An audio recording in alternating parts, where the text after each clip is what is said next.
Et le Coran même le cite sur la langue d'Iblis qui dit à Allah subhanahu wa ta'ala que je vais venir à tes serviteurs là de tous bords et tu verras que la plupart d'entre eux ne seront pas reconnaissants. Quant à la reconnaissance des bienfaits d'Allah, c'est faire en sorte que le bienfait que Dieu t'a donné là, le mettre dans la voie qui agrée Allah lui-même. Et comme Dieu le dit, si vous êtes reconnaissant, alors il va vous l'agréer. Celui-là qui veut limiter la grâce dont il profite, alors qu'il se taise.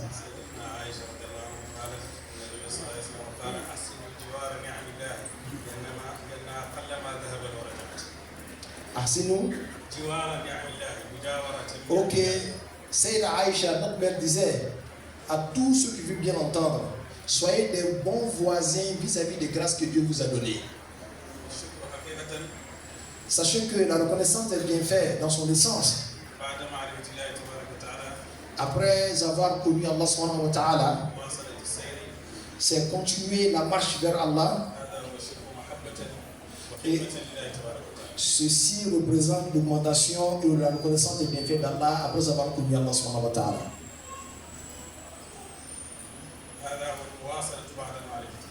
Et c'est ça la continuité après la connaissance d'Allah subhanahu wa ta'ala.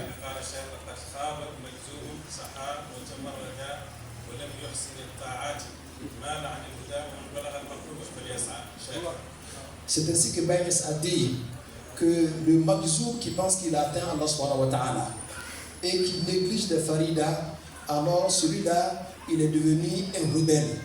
Parce que quand on connaît Allah subhanahu wa ta'ala, cela doit pouvoir t'encourager à continuer à te cramponner sur des voies de remerciement qui a continué dans la charia qui t'a fait parvenir à cette grande dimension-là.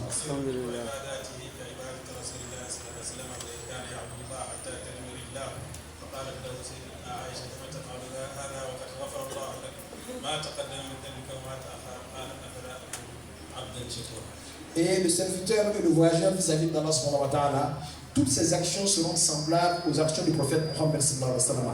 Après avoir tout reçu d'Allah subhanahu wa ta'ala, malgré tout ça, il passait toutes ses nuits en prière à tel point que ses yeux se sont enflés.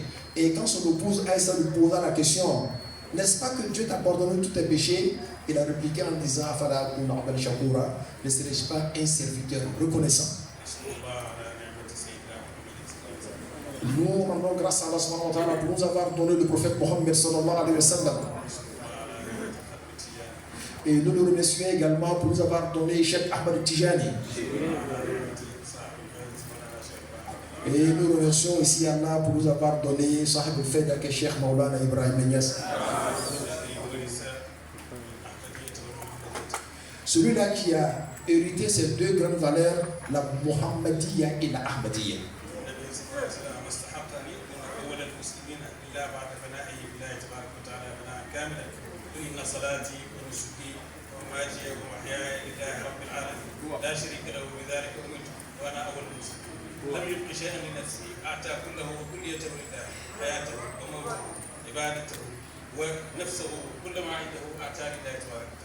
Le prophète Mohammed sallallahu alayhi wa sallam lui-même s'est déclaré comme étant le premier des musulmans. Et c'est là, après avoir tout donné à Allah, sa prière, son jeûne, toutes les actions de dévotion qu'il avait l'habitude de faire, il a tout donné à Dieu, même sa mort. Et c'est après tout ça là qu'il dit que lui est le premier des croyants.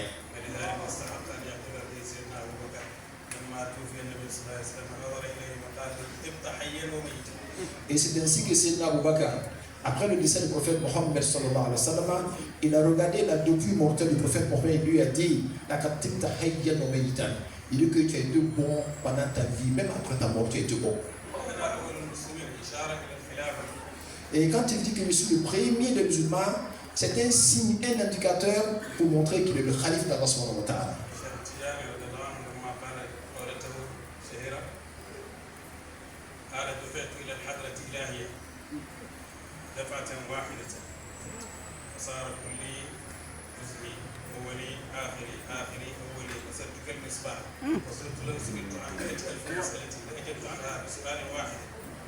قال الشيخ بالتحقيق في هذا الكلام قال لولا ان الشيخ التجاني قال هذا لما كان شيء.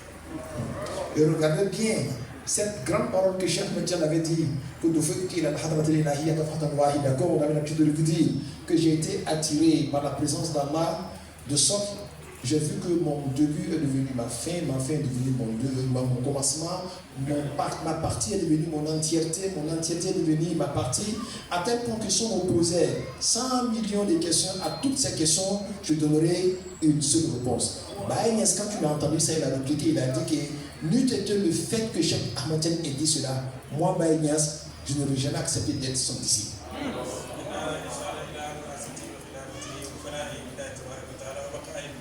C'est juste un indicateur pour dire qu'il est anéanti Allah subhanahu wa ta'ala et il demeure toujours Allah, mais aussi pour dire qu'il est le khalif d'Allah subhanahu wa ta'ala. Le cheikh a dit à ses débuts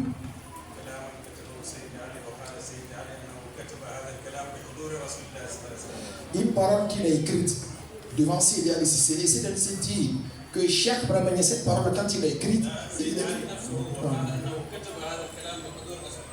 ok, Cheikh Ali, la parole est de Baïnias. Cheikh Sidi Ali Cissé dit que Baïnias l'a écrit en présence du prophète Mohammed sallallahu alayhi wa sallam.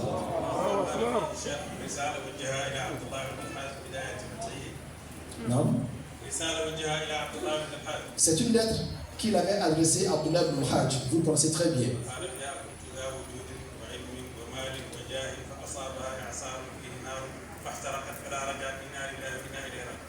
Il dit dans cette parole que j'avais une existence et j'avais un savoir, j'avais une dignité, j'étais fortuné.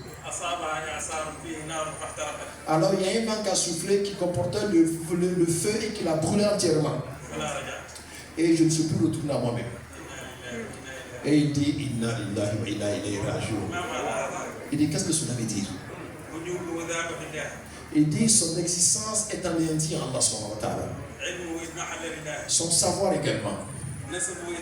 Sa dignité, sa lignée familiale également. Sa possession également. Et rien ne lui est resté après.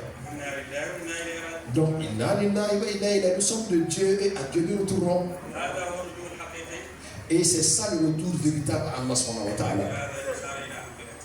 Et ça également symbolise sa réalité. Le représentant de Dieu, il est obligé d'être anéanti en Allah subhanahu wa ta'ala. Et également le khalif du prophète Mohammed sallallahu alayhi wa sallam. Et également le khalif du Cheikh Ibrahim Niass également. Et c'est ainsi que le Cheikh a dit, il was al-abdu fani, ce serviteur est anéanti. Et rien ne lui est resté. Et en ce moment-là, il y a d'autres personnes que le prophète Mohammed sallallahu alayhi wa sallam, pour celui qui veut écrire. Et il n'y a plus d'autres personnes que Ahmadou et Mohamedou. Et il n'y a plus d'autres personnes que ce qui est derrière toutes ces réalités. Et Abdullah al-Hajj, il a dit que l'ouverture spirituelle et la transcendance d'Allah subhanahu wa ta'ala et les connaissances d'Allah, il dit qu'ils sont classés dans 3 classes pour ceux qui veulent connaître Allah subhanahu wa ta'ala. Il dit le détenteur d'une vertu spirituelle. Et en réalité, c'est comme si quelqu'un avait contredit. Il avait contredit toute autre existence pour ne confirmer que l'existence d'Allah subhanahu wa ta'ala. Et celui de Tawhid là, c'est celui-là qui a confirmé le nom d'Allah et les attributs d'Allah également. Mais quant aux connaissants de Dieu, eux, ils n'ont vu de Dieu que sa perfection. Et qui n'est pas l'apparition de la positivité ou de la négativité qu'on appelle le Jamal et le Jalal. Il dit que dans cette parole qu'il a dite là, il y a une petite erreur dedans, mais personne ne peut le corriger.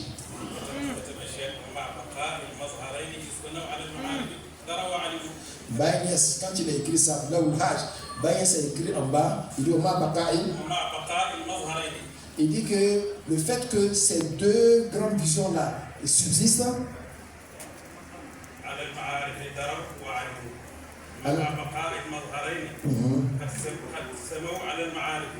Alors il dit, malgré l'existence de deux grandes dimensions là, les connaissances de Dieu se sont élevées au-dessus de ça. Ils le savent et ils le connaissent. Et cela est un indicateur même à la réalité du Baïs lui-même. Il dit que nous ne voulons pas trop parler de ça. Mais nous rendons grâce à Allah subhanahu wa ta'ala. Celui-là même qui nous a donné Cheikh Ibrahim Elias. Il était anéanti dans la personne du prophète Mohammed. Il dit, est-ce que tes yeux ont vu un être voyageur en Allah subhanahu wa ta'ala semblable à moi? Il dit, ma marche en Allah subhanahu wa ta'ala et mon jazbou et les connaissances que je reçois d'Allah subhanahu wa ta'ala, il m'a suffi toute forme de fatigue dans ma marche vers Allah subhanahu wa ta'ala.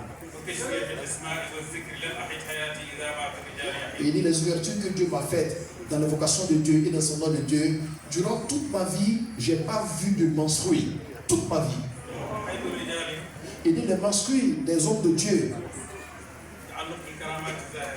c'est s'accrocher au karama, les faits extraordinaires. Alors un serviteur peut être anéanti en Allah subhanahu wa ta'ala jusqu'à ce qu'il soit distrait de Dieu et par Dieu lui-même. Mais en réalité, il ne doit pas être distrait de Dieu. Il y avait un soufi. On l'appelait Abul Hussein. Hein? Abul Hussein Nouri. Il avait des états spirituels, des grands saints.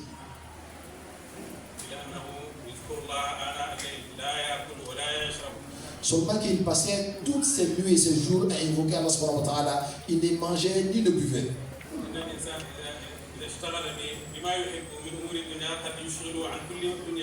Parce que le serviteur de Dieu là, quand tu es cramponné à une chose, cette chose peut te faire oublier toute autre chose sauf ce à quoi tu es cramponné. Alors pensez maintenant à quelqu'un qui est cramponné à Allah subhanahu wa ta'ala. Mais l'imam Junayd, il avait envoyé des gens pour demander son état. Il dit, est-ce que cet état spirituel m'empêche de prier? Les gens ont répliqué en disant que ce monsieur-là, malgré tous ses états spirituels extraordinaires, malgré tout ça, il priait. Et le même Junayd a dit que je rends grâce à Allah subhanahu wa ta'ala parce que Dieu a interdit que le Satan puisse avoir sa voix vers lui. La porte des disciples, c'est juste l'invocation d'Allah subhanahu wa ta'ala. Et jusqu'à ce que l'heure de la prière arrive et qu'ils disent qu'ils ne prient pas.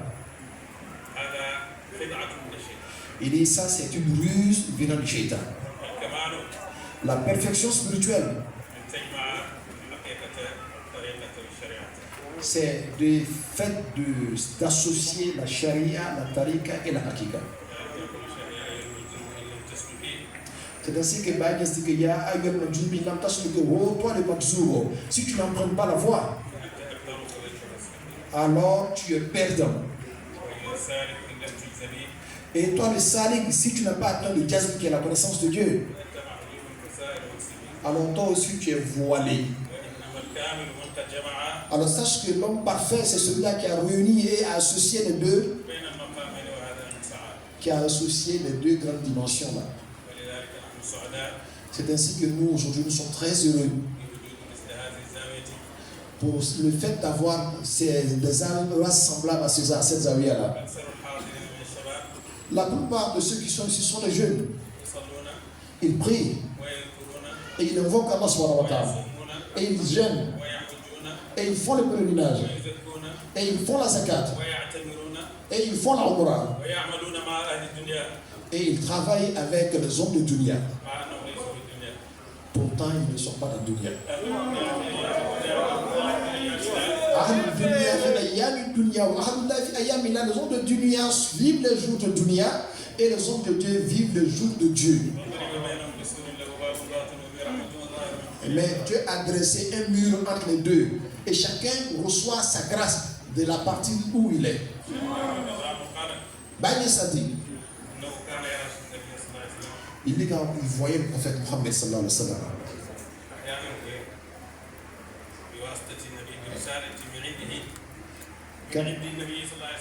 Et souvent il le voyait et le prophète lui donnait des épîtres de lettres.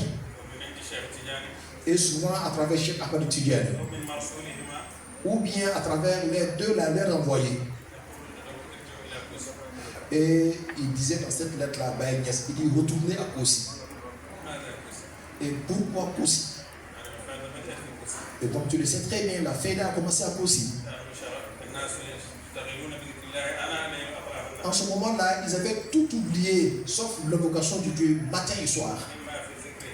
Soit ils sont dans le zikr, ou bien ils sont dans la quête du savoir, ou bien ils étaient en train de labourer les champs, ou bien chercher le halal. Ils n'avaient rien d'autre pour dunya. Et Cheikh a dit, il dit, j'ai compris en cela que cela veut dire que nous retournions à cette vie, ce modèle de vie que nous avions à Kossi. Nous étions en un moment, nous ne voulions rien et nous ne cherchions rien. Nous étions préoccupés par Allah subhanahu wa ta'ala seulement. Mais si nous avons navigué, nous sommes en train d'aimer une chose que nous savons qu'en réalité, cette chose n'existait pas. Et nous avons peur de choses que nous savons que dans la réalité, ça n'existe pas.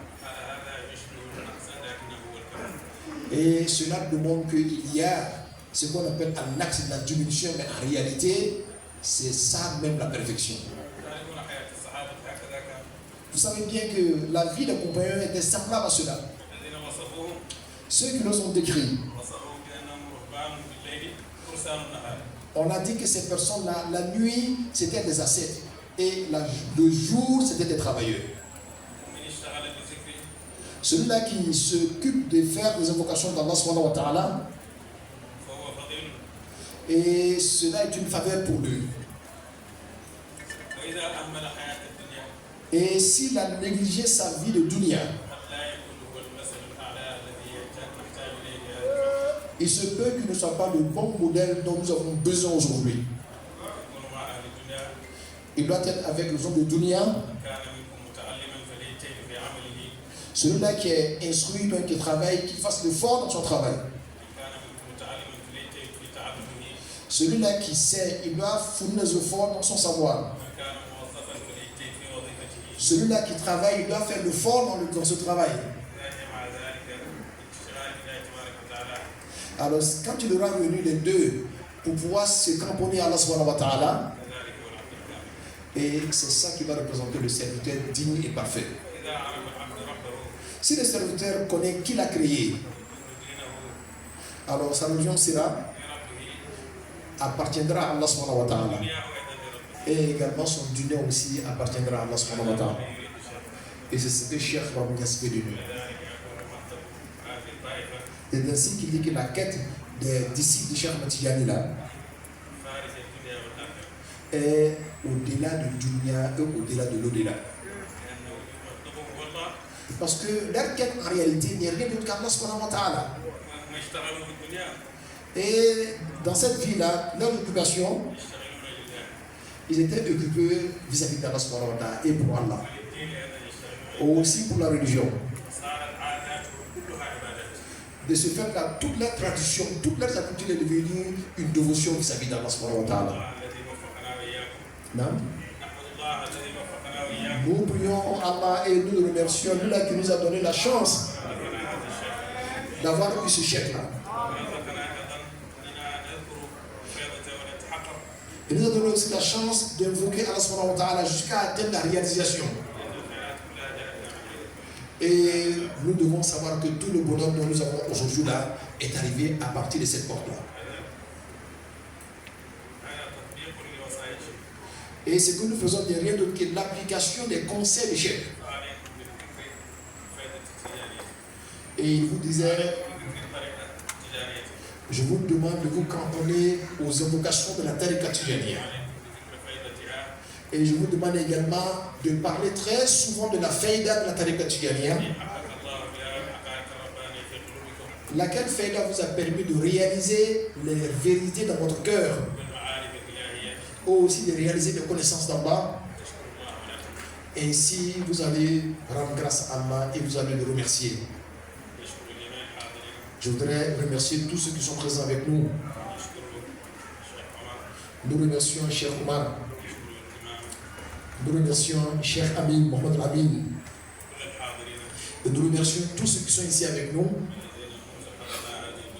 Ceux-là qui, depuis notre arrivée ici dans ce pays-là, ils ont abandonné tout ce qu'ils font pour être avec nous parce qu'ils savent que nous sommes venus ici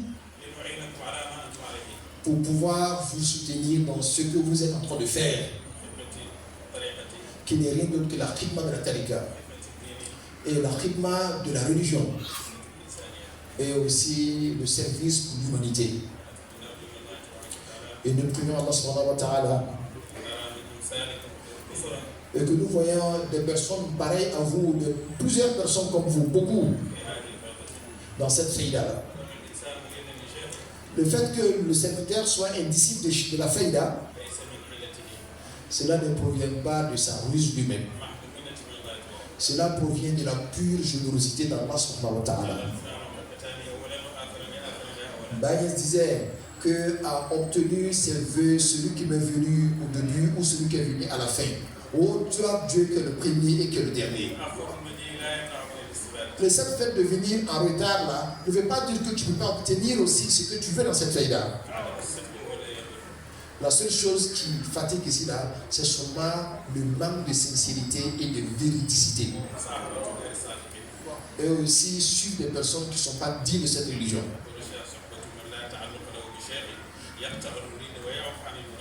Bagnès disait que suivre des personnes là, qui ne sont pas les disciples de Cheikh, alors ça te coupe et ça te loigne de Cheikh. Nous prions Allah par la baraka du prophète Mohammed, que Dieu nous protège et qu'il vous protège. Et qu'il nous donne l'amour de Cheikh et que cet amour-là augmente au fur et à mesure, comme nous souffrons. Celui qui l'a eu, cette personne aura eu Allah subhanahu wa ta'ala, aura eu le prophète Mohammed sallallahu alayhi wa sallam, et il aura eu Cheikh Ahmad Tijani.